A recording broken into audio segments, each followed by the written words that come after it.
1부 때도 그랬고 2부 때도 찬양의 분투, 싸움, 전쟁 이런 이야기가 많이 나왔어요. 이김, 승리. 하나님께서 오늘 우리에게 그 부분에 관해서 생각하게 하시는 것 같습니다. 그러니까 저는 기본적으로 주일 설교를 준비할 때 하나님께서 이번 한 주간에 우리 성도들이 어떻게 사셨는지 너무나 잘 알고 계신다. 그리고 이 성도들에게 어떤 메시지가 필요한지 잘 알고 계신다. 그리고 이번 주에 내가 우리 성도들에게 설교할 것을 알고 계신다. 그러므로 나에게 분명히 이 성도들을 위한 말씀을 주실 것이다. 이 믿음으로 말씀을 준비하면서 살아가는 중인데, 오늘 이 찬양을 계속 들으면서 또 일부 예배 때도 마찬가지고 이 싸움, 승리, 또 승리를 향한 갈망, 분투 이런 내용들이 등장하는 걸 보면서 오늘 이 말씀을 하나님께서 나누도록 허락하셨구나 이런 생각을 하게 됩니다. 욥의 분투, 욥의 싸움, 어떻게 보면 욥의 영적 투쟁 이런 식으로 표현할 수 있겠는데, 일단 우리들의 삶에서는 싸움이 끊이지 않습니다. 지금도 싸움 중인 분들이 계실 거예요. 심리적으로 내 자신과 또 가정 안에서 자식과의 관계에서 또 돈과 일과 어떤 관계 속에서 싸움은 끊어지지 않습니다. 이유는 굉장히 다양할 수 있는데 오늘 욥기 말씀은 이 싸움에 대하여 선명하게 이야기해 주고 있습니다. 일단 우리가 욥기를 이해할 때 욥기는 착한 사람이, 별 잘못 없는 사람이 왜 이렇게 심각한 고통을 받아야 되는가에 대한 하나님의 질문과 또 우리의 또 분투, 또 우리의 질문과 하나님의 대답 이런 것들을 이야기해 준다고 우리가 생각할 수 있겠는데, 그보다 더 본질적인 이슈가 있어요. 욥기의 더 중요한 주제는 전쟁입니다. 하나님의 질서와 사단의 질서 사이의 전쟁이거든요. 그래서 하나님은 세상을 당신의 내어주시는 사랑, 순전한 사랑, 그 당신의 은혜, 우리를 향한 신뢰로 우리를 설득하시고 우리의 자발적인 사랑의 반응을 통하여 세상을 다스리기를 기뻐하시죠. 그게 하나님의 질서입니다. 반대로 사탄은 의심과 두려움을 기반으로 해서 경쟁하게 하고 다투게 하고 나의 승리를 위하여 환경에 대해서는, 내 주변에 대해서는 더 이상 관심을 갖지 않아도 된다고 우리를 설득하는 방식으로 자신의 질서를 퍼뜨리고 있죠. 그러니까 이 하나님의 질서와 사탄의 질서 사이에서의 전쟁을 아주 극단적으로 선명하게 보여주는 게 욥기 말씀이라고 할 수가 있겠습니다. 우리가 알듯이 사탄은 에덴에서 큰 승리를 거뒀습니다. 결정적인 승리를 거뒀죠. 그리고 그 이후에 대부분의 세상을 지배했습니다. 하나님이 택하신 아주 소수의 사람들, 하나님께서 왜 소수만 선택하셨냐는 따로 설명이 상당히 필요한 부분인데, 어쨌거나 하나님께 선택하신 소수 외에는 대부분의 세상을 자신의 질서로 주무르고 또 갖고 노는 일에 매우 능수능란해졌어요. 사탄이 자신만만했습니다. 그런 과정에서 사탄이 전제하는 사람의 본성이 있어요. 인간은 이런 존재야 라고 사탄이 전제하고, 그 전제가 상당히 먹히는 그 몇 가지 전제가 있습니다. 일단 사탄은 사람을 이렇게 이해하죠. 자기에게 주어진 상황을 자기 뜻대로 통제하고 싶어서 안달인 앉아 이렇게 이해합니다. 그래서 인간은 자기 통제 밖으로 벗어나는 상황을 못 견뎌요. 그래서 그가 통제할 수 없는 환경을 만들어주면 그냥 너무 쉽게 갖고 놀 수 있어, 이런 식으로 파악하는 것입니다. 그리고 사탄은 인간을 이해할 때 자기 힘으로 자기의 안전을 스스로 확보하려고 하는 자라고 이해합니다. 그래서 내가 내 힘으로 내 안전의 울타리를 넉넉하게 채우지 못하면 불안해서 못 견디는, 그래서 안전에 중독된 자, 안전이라는 우상을 숭배하는 자라고 인간들을 이해하고 있습니다. 그리고 인간은 사람들로부터, 세상으로부터 인정받지 않으면 망할 것 같이 느끼는 존재들이라고 이해하고 있습니다. 그래서 인정 욕구를, 안전 욕구를, 세상을 통제하려는 욕구를 숭배하는 우상 숭배자들이야 라고 사탄은 인간을 아주 정확하게 간파하고 있고, 그런 것들을 건드려서 우리들을 통제하는 일에 매우 성공적이었습니다. 결국 사탄은 이런 방식을 쓰면서 이런 걸 목적으로 하는 거죠. 하나님의 질서, 곧 희생적 사랑과 온전한 신뢰로 세상을 끌어가고 계신 하나님의 방식이 틀렸다는 것을 증명하는 걸 자신의 목적으로 삼은 거죠. 이게 사탄의 욕구죠. 그래서 인간은 기본적으로 자기중심적이고 자기밖에 모르고 꽤 종교적인 척하고 꽤 하나님을 사랑하는 척하지만, 사실은 인정욕구와 안전욕구와 통제욕구가 흐트러지면 못 견디고 자기를 스스로 죽이거나 아니면 세상을 어떻게 해버리고 싶어하는 그런 너무나 취약한 존재이기 때문에 이런 걸 가지고 얼마든지 핸들링할 수 있다라고 확신하는 거죠. 그래서 그 방식을 통해서 자기중심적으로 충만한 인간들을 너무나 무모하게도 사랑과 신뢰로 품어서 살리려고 하시는 하나님의 방식이 얼마나 취약한지, 심지어 얼마나 미련한지를 드러내고 고발하고 증명해서 온 우주에 하나님의 무모함과 미련함, 자신의 지혜를 시위하려고 하는 것이 사탄의 목적이다, 이렇게 말할 수 있겠습니다. 그럼에도 불구하고 이 모든 걸 너무나 잘 아시는 하나님은 끝없는 사랑과 은혜에 대한 절대적인 신뢰만이 유일한 생명의 길이라는 것을 끝내 붙들고 끌고 나가시고 계시고, 그게 십자가로 표현이 된 것이죠. 우리의 중심을 설득하는, 우리가 그걸 생각하면 내 가슴이 뜨거워져서 어쩔 줄 모르게 되는 그 사랑의 신비에 우리 모두가 감싸이기를 기대하면서, 여전히 또다시 기다리면서, 여전히 똑같은 그 사랑으로, 더 깊은 사랑으로, 더 깊은 신뢰의 은혜로 기다리는 방식으로, 그것만이 우리가 살아갈 유일한 생명의 길이라는 사실을 확고하게 붙드시면서, 그게 살 길임을 보이시기 위해서 욥을 지목해서 잠시 사단에게 내어주신 거죠. 결국 싸움의 핵심은 뭡니까? 우리의 싸움이 아니에요. 우리가 싸워서 이기는, 우리가 싸워서 쟁취하는 싸움이 아니라 하늘에서 벌어지는, 우리를 누가 얻느냐, 하나님과 사탄 사이에서 누가 우리를 얻게 되느냐 하는 싸움이 벌어지고 있는 것이고, 우리는 거기에 어떻게 대답하느냐는 질문 앞에 서 있게 되는 것입니다. 어쨌거나 욥기를 생각할 때 욥에 대한 사탄의 공격은 초기에 상당히 성공적이었습니다.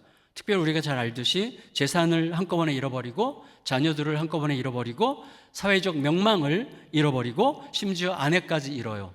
아내도 남편을 저주하죠. 이런 상황에서까지 욥은 지켜요. 믿음을 지켜요. 그리고 하나님 앞에 머물러 있으려고 합니다. 근데 언제부터 흔들립니까? 이제 그를 위로하러 온 새 친구들 때문에 흔들리기 시작해요. 위로하러 오는 방식으로, 그러니까 위로의 방식으로 정죄하는, 우리도 그러는 경우 많습니다. 그렇죠? 굉장히 옳은 이야기로 상대방을 힘들게 하죠. 저희 부부싸움 할 때 늘 제 아내가 저한테 집니다.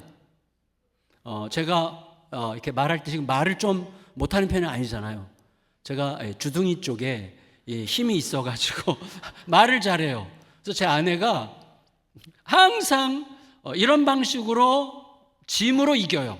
그러니까 저는 말로 논리로 설득해서 이기는데 아내가 이렇게 얘기해요. 그래, 네가 이겼어. 그러면 제가 진 걸 알아요. 그래, 당신 이겼어. 훌륭해. 그럼 제가 진 줄 알게 되는 거죠. 욥의 새 친구들을 보면 다 옳은 말이에요. 하나님을 이용하고, 하나님을 인용하고, 하나님의 말씀인 것을 인용하고, 하나님의 역사를 인용하고, 하나님의 오르심을 인용하고, 막 하나님 편에 서서 욥을 엄청나게 위로하는 방식으로 욥을 정죄해요. 하나도 위로가 안 되죠. 그리고 욥을 계속 판단함으로 말미암아 욥이 흔들려요. 욥이 막 거의 넘어질 뻔할 때까지 갑니다. 그래서 하나님을 굉장히 외하는 척 논리를 막 펼치고, 그리고 또 굉장히 훌륭한 잠언으로, 우리가 잘 알듯이 너의 시작은 미미하였으나 너의 끝은 창대하리라. 이거 지금 욥의 친구들이 욥을 넘어뜨리기 위해서 하는 말이거든요. 근데 이런 말로 굉장히 논리적으로 그럴듯한 잠언의 말씀으로 욥을 굉장히 옥죄고 압박하고 욥을 넘어뜨리고 있는 중이죠. 그런데 욥이 끝내 넘어지지 않습니다. 욥이 끝끝내 지켜요. 이유가 두 가지라고 생각합니다. 첫째는 있는 모습 그대로예요. 있는 모습 그대로. 욥의 세 친구를 보면요, 자기 얘기를 안 해요. 자기들의 고백, 자기가 어떤 존재인지, 내 정체가 뭔지, 내 실체가 뭔지 이런 고백 안 해요. 계속 하나님 얘기만 해. 그러니까 자기는 철저하게 감춰져 있어요. 그러면서 하나님을 계속 변호해요. 근데 욥은 하나님을 막 따져요. 삿대질하고, 하나님 이럴 수가 있습니까? 말도 안 됩니다. 하나님 도대체 이게 우리 하나님이란 말입니까? 이게 도대체 인생입니까? 이게 하나님이 복 주신 인생이란 말입니까? 내가 차라리 태어나지 말았어야지. 정말 이놈의 죽을 놈의 인생을 하나님 도대체 어쩌자고 이러시는 겁니까? 이런 식으로 막 엄청나게 하나님께 분을 쏟아내고 막 화를 내요. 자, 그럼 여러분 생각해 보세요. 욥의 하나님과 욥의 친구들의 하나님 사이에서 어떤 하나님이 더 크십니까? 여러분, 자식들이 있어요. 자식들이 있는데 자식들이 아버지에 대해서 얘기하는데 누가 얘기해요? 야, 아빠에 대해서 그렇게 얘기하지 마. 너 그렇게 얘기하다가 너 큰일 난다. 아빠한테 너 맞아. 그러면 너 한 대 얻어 맞아. 그렇게 말하면, 이렇게 말하는 자식의 아버지가 더 큰 아버지인가요? 아니면 아버지에 대해서 난 아버지 진짜 너무 미워. 나 너무 싫어. 아빠 도대체 왜 그러는 거예요?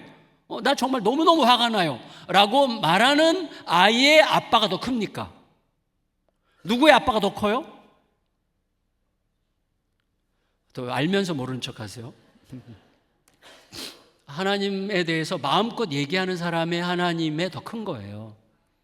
내 모습 이대로, 있는 모습 그대로 다 드러내도 괜찮은 하나님이 크신 하나님이지, 이러면 큰일 나, 이러면 안 돼, 이렇게 말하면 싫어하실 거야, 이렇게 하면 뒤통수 때릴 거야, 이렇게 하면 와서 내 이빨 하나 뽑으실 거야, 뭐 이런 식으로 생각하는 하나님, 뭐 너무나 조그만 하나님이죠. 그러니까 욥의 친구들의 하나님은요, 너무나 작아요. 자기 전제, 자기 생각, 자기 신학, 자기의 문법에 가두어져 있는 하나님, 내가 보호하지 않으면 지켜지지 못하는 하나님.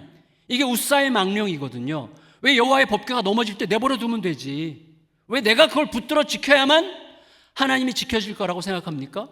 웃사의 망령이에요. 우리도 그런 식으로 내가 하나님의 편을 들어야만 하나님이 지켜질 것처럼 하나님을 조그맣게 만들어요. 아니에요. 하나님은요, 내 마음, 내 모습 이대로 나아가도 괜찮은 하나님이죠. 그만큼 크고, 너 괜찮아, 넘어졌어도 괜찮아, 실패했어도 괜찮아, 내가 있잖아, 내가 다 품어줄 수 있어, 내가 다시 시작하게 할 수 있어. 그 하나님이죠. 욥의 하나님이 훨씬 큰 하나님이죠. 그게 욥의 큰 힘이었어요. 있는 모습 그대로. 두 번째는 뭐냐면 생각이에요. 욥은 엄청나게 생각합니다. 욥의 세 친구는요, 자기 생각들에 갇혀 있어요. 자기 신학에 갇혀 있어요. 자기 전제에 갇혀 있어요. 지금까지 살아왔던 자기 경험에 갇혀 있어요. 근데 욥은 한 번도 경험하지 못한 현실을 만난 거예요. 이 현실이 이해가 안 가. 헤아려지지 않아. 하나님, 이게 뭡니까? 나 이해가 안 가요. 나 헤아릴 수 없어요. 나 진짜 하나님이 이해할 수 없어요. 라고 계속해서 하나님 앞에 하소연합니다. 그리고 생각해요. 고민해요. 여러분, 사탄은요, 사탄의 큰 전략 중에 하나가, C.S. 루이스가 쓴 스크루테이프의 편지에 보면 사탄의 큰 전략 중에 하나가 사람으로 하여금 생각하지 못하게 하는 거예요. 영적인 것에 대하여, 하나님과의 관계에 대하여 고민하지 못하게 해요. 그냥 주어진 대로 살게 하는 거예요. 근데 여러분, 우리 신앙생활 할 때도 나 고민하는 거 싫어, 나 애매한 거 싫어, 나 혼란스러운 거 싫어, 나는 딱딱 떨어져야 돼. 뭐 이거는 이거, 저거는 저거, 이렇게 딱딱 떨어져야 난 살지, 나 그렇게 애매하고 혼란스러운 거 나 너무 싫어. 그런 분들은, 정말 딱딱 떨어지는 게 좋은 분들은 가면 시원한 곳이 있어요. 이단이에요, 이단. 신천지 이런 데 가면요, 딱딱 떨어져요. 시키는 것만 하면 돼요. 고민할 필요가 없어요. 이거는 이거, 저거는 다 정해져 있어요. 고민하지 못하게 해요. 제가 초등학교 3학년 때 이단에서 태어났습니다.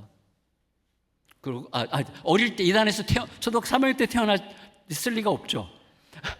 어릴 때 태어나서 초등학교 3학년 때 이단에서 나왔어요. 제가 그 문화를 알아요. 다 정해져 있어요. 그러니까 이단에 속한 사람들의 특징이 뭐냐면 생각이 없어요. 고민할 줄 몰라. 생각할 줄 몰라. 분투할 줄 몰라요. 그러니까 어린애야. 다 어린애예요. 이거 되게 중요합니다. 욥은요, 계속 고민해요. 계속 생각해요. 여러분, 사탄은 생각하지 못하게 합니다. 근데 예수님은, 얘들아, 들의 백합화가 어떻게 자라는지 생각해봐. 가이사라 빌립보에 가셔서 사람들이 나를 누구라고 말하는지 말해볼래? 너희는 나를 어떻게 생각하니? 생각을 물어보세요. 예수님은 생각하게 하세요. 이게 무척 중요합니다. 욥은 어떻게 생각했을까요? 욥은 어떻게 고민했을까요? 이렇게 생각한 거예요. 자, 들어보세요. 우리가 다 헤아릴 수 있는 부분인데 이런 거죠. 욥 생각에 난 하나님 편이었어. 난 지금도 하나님 편이야. 그런데 나에게 임한 재앙과 고통은 하나님의 편이 아닌 자들에게나 임하는 재앙과 고통이 나에게 왔어. 이게 뭐지? 이건 모순하냐? 하나님 편에게 하나님의 편이 아닌 자에게만 오는 재앙과 고통이 오다니 이건 이해할 수 없어. 그런데 중요한 건 뭐냐면 나는 하나님을 부인할 수 없어. 이걸 어떻게 해결해야 되는 거지? 치열하게 고민하는 거예요. 치열한 고민이 필요해요. 기도하다 보면 기도하면서 성령님과 대화하면서 생각하는 게 중요해요. 그래서 오늘 본문이 나오는 겁니다. 오늘 본문이 그 고민 끝에 나온 거예요. 기도 중에 고민 끝에 생각 속에 뭐라 그럽니까? 25절에 내가 알기엔 내가 잘 모르겠지만 내 대속자, 여기서 대속자는 히브리어로 고엘이에요. 고엘, 변호사, 중보자 이런 거죠. 카운슬러. 근데 내 대속자가 분명히 살아계실 거야. 어딘가에 마침내 그가 오실 건데 내가 죽은 다음에도 그분 오실 거야. 내가 죽어도 괜찮아. 근데 내가 죽더라도 그분이 계셔야만 돼. 나를 이해하고 나를 변호하고 그래 맞아 너는 이랬어. 너 문제는 이게 핵심이야. 이게 너의 상태였어 라고 설명해 주실 변호사, 보호자, 중보자가 있는 게 분명해. 그분은 하늘에 계실 텐데 난 지금 그분을 몰라. 그렇지만 그분이 있어야만 이게 설명이 되는 거야. 그분은 하나님이시거나 하나님이 보내실 하나님 같은 분이어야 돼 라고 말하는 거예요. 그런데 내가 죽은 다음에라도 그분을 만날 수 있다면 내가 만나서 결코 낯설지 않을 거야. 왜? 그분은 내 고통 중에 내내 나와 함께 하셨기 때문에 내가 그분을 낯설게 느끼지 않게 될 거야 라고 이야기하는 거예요. 내가 그를 보리니 내 눈으로 그를 보기를 낯선 사람처럼 하지 않을 것이라. 성도 여러분, 이게 우리에게 무척 중요합니다. 내 모습 이대로 하나님 앞에 호소하며 살아가는 게 중요해요. 자, 여러분 보세요. 그런데 우리로 하여금 내 모습 이대로 살아가게 하시는 분이 예수님이세요. 자, 무슨 말이냐면 제가 지금 한국에서 복음 운동을 하고 있어요. 팀 켈러 목사님의 파트너 사역을 제가 한국에서 하고 있거든요. 그런데 젊은 목회자들과 나눌 때 복음 도표라는 걸 나눠요. 복음 도표.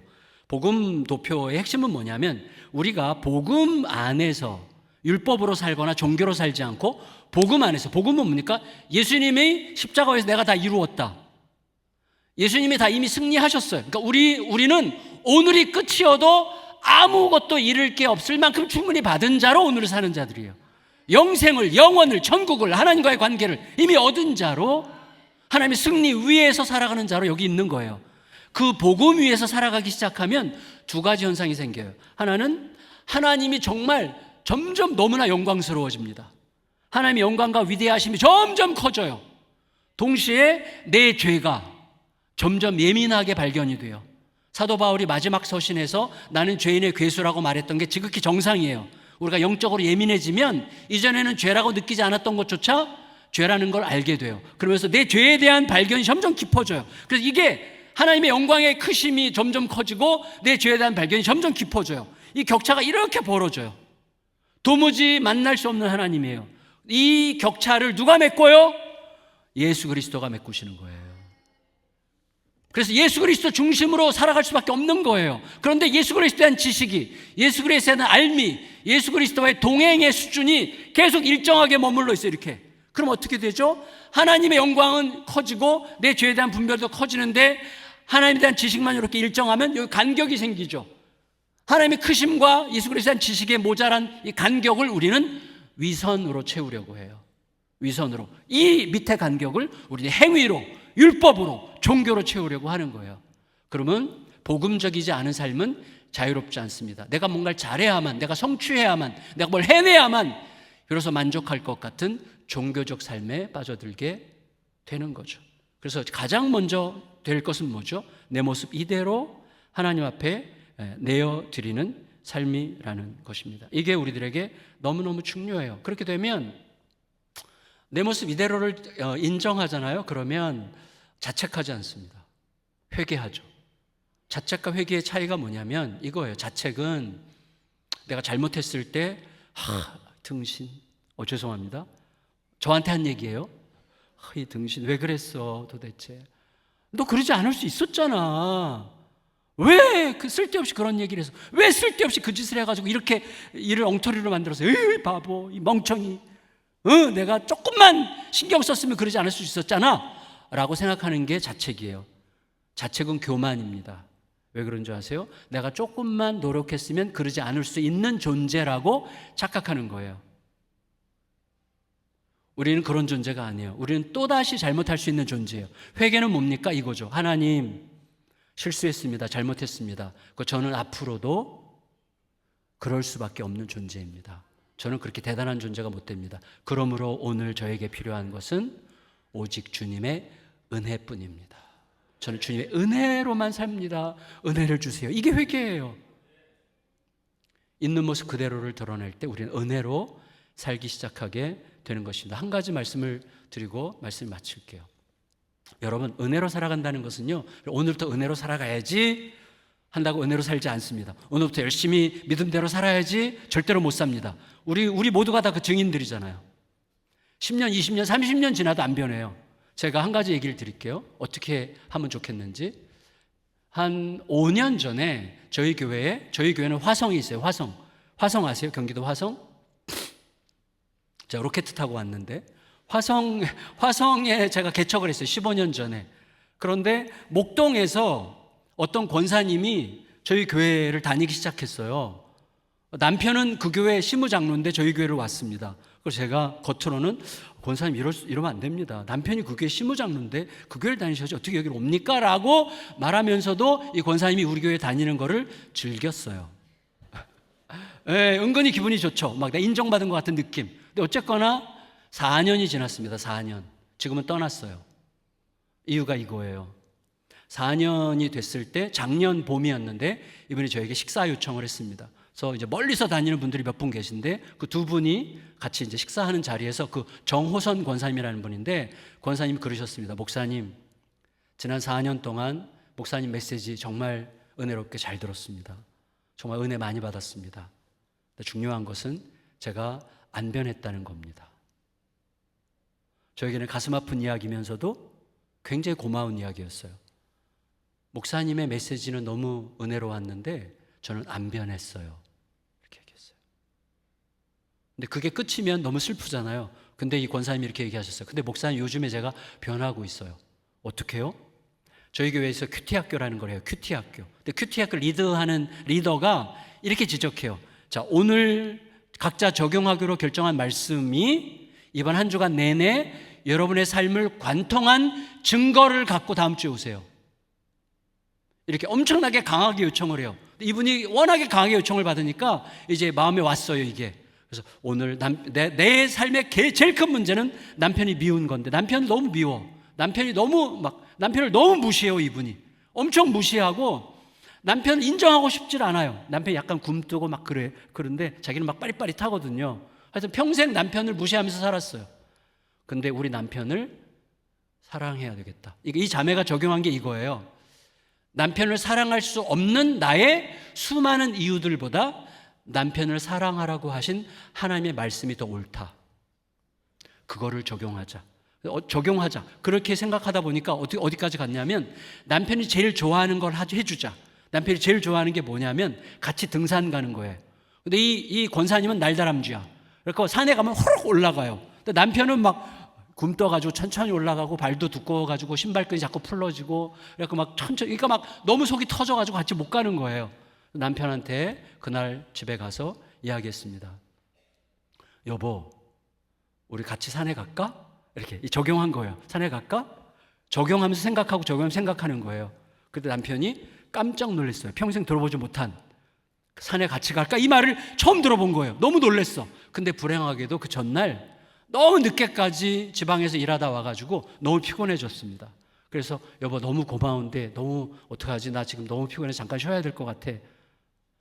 그때 생각을 해야 되는 거예요. 딴 때 같으면 이분이 생각 없으면 알았어, 나 갔다 올게. 그러니까 당신한테 산에 가자고 한 걸로 충분하지. 그 정도 해줬으면 됐지인데 이건 사랑이 아니에요. 끝까지 맞춰줘야 돼. 그래서 이 권사님이 이렇게 얘기했어요. 여보, 쉬고 나와, 기다릴게. 남편이 방에 들어갔는데 쉬고 나와 기다릴게가 여기 들어오는 순간 눈물이 터졌어요. 그게 이 남편에게는 완전히 복음이야. 우리 아내의 입에서 어떻게 쉬고 나와 기다릴게라는 말이 나오지? 막 너무 감격해서 막 울었어요, 이 장로님이. 그리고 급하게 트레이닝복으로 갈아입고 나 쉼을 포기하고 산에 가려고 나온 거예요. 이 권사님이 둘이 이제 산에 가는데 남편이 워낙에 이제 힘들어하니까 평소에 가는 높은 산 안 가고 그냥 약간 산책 코스로 처음 가는 길이야. 그 처음 가는 길을 가는데 남편이 2번이나 이제 쉬는데 인내하고 이를 갈면서 인내하면서 이제 같이 발을 맞춰서 걷는 거예요.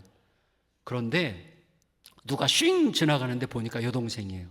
같은 동네 사는데 여동생이랑 15년 동안 말 한마디 안 섞었대요. 원수지간이라 여동생이랑.